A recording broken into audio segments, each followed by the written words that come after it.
Before we continue with the rest of the video, we could use your help. Click that like button to help spread the word about watchJojo, and also be sure to subscribe and click the notification bell so you don't miss our future videos. This man suffered horribly in a North Korean labor camp, and his escape story is just as insane. With the guard momentarily turned the other way, Shin Dong-hyuk glances around in terror. As he begins to flee, perhaps a lifetime of brutal memories flashes before his eyes, giving him all the impetus he needs to make his escape from the now infamous Camp 14. His harrowing story will move, shock, and even anger you. Dong-hyuk's story cannot be fully told, however, without first examining the internment camp he called home for more than 20 years. Customarily known as Kwanli-so No. 14, the labor camp is usually referred to as Camp 14.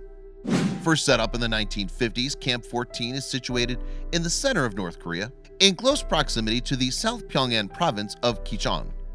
As of 2012, approximately 15,000 people were estimated to live in the labor camp, which runs along the Taedong River.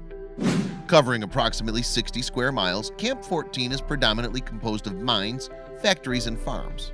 Meanwhile, men, women, and children are all housed separately within congested quarters, and the camp is mostly hidden from view by precipitous mountains on either side. The prisoners in the camp are generally political ones, from government workers who fail to meet standards to anyone who so much as speaks out against the ruling administration. While interned at Camp 14, they're forced to work in coal mines, factories, or on farms. Moreover, this work is often highly dangerous, with little regard for safety or even the most basic human rights. The prisoners are treated like slaves and forced to work more than 18 hours a day. Children as young as 11 are also put to work after school as part of North Korea's 3 generations of punishment rule. As a result of this harsh legislation, many prisoners sent to the camp are joined by their entire family, with their children and grandchildren also forced to live there until they die. Despite the mountains obscuring the camps at ground level, they have been seen in satellite images taken by South Korea's Unification Ministry, and yet the regime in North Korea still refutes that they're there at all. In keeping with the 3 generations tradition, Dong-hyuk was born in Camp 14. Previously, his mother had been gifted to his father as a reward for his good work in one of the camp's factories. Surprisingly, Dong-hyuk's parents were allowed to keep the baby. Usually, pregnant women disappear from the camp, that is, they're executed, as pregnancy is generally forbidden there. Born into camp life, Dong-hyuk was raised to spy on everyone, even his own family, to whom he forged no emotional attachment.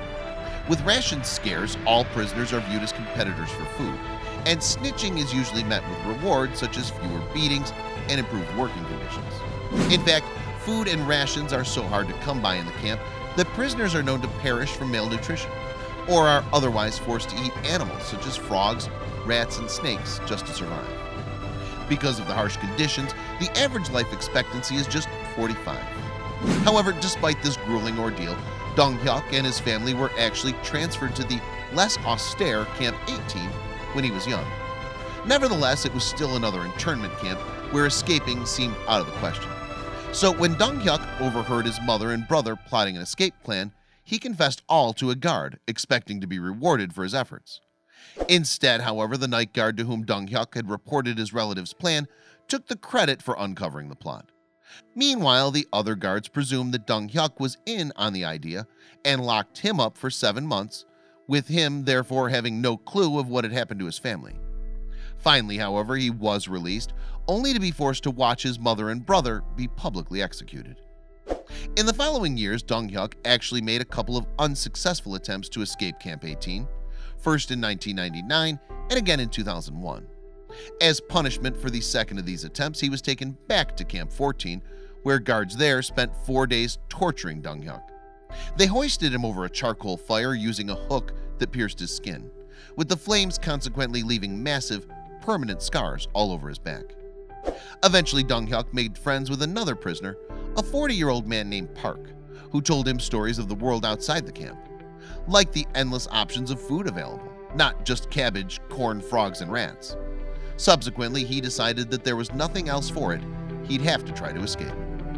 On that fateful January day in 2005, however, all did not go to plan. While the patrolling guard was out of sight, Dong-hyuk and his counterpart fled towards the camp's border, where the latter was instantly killed by the electric fence. In fact, Dong-hyuk only managed to make it past the fence by climbing over the corpse of his accomplice, sustaining his own injuries along the way. Finally clear, he ran for around 1.5 miles before realizing the extent of his wounds.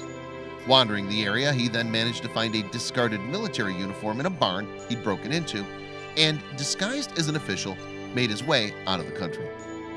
A matter of weeks later, a journalist discovered Dong-hyuk working in a restaurant in Shanghai. He was subsequently taken to the South Korean embassy to seek asylum, and he now resides in South Korea working as a human rights activist. Dong-hyuk and his colleagues have pledged that they won't give up their crusade until every single person in the North Korean internment camps is released. His memoirs have been published in Korean, while author Blaine Harden has written an English biography of Dong-hyuk's story titled Escape from Camp 14. His plight has truly been a remarkable and moving one, and one indeed that sheds a little light on the dark horrors and human rights violations that still occur today in North Korea.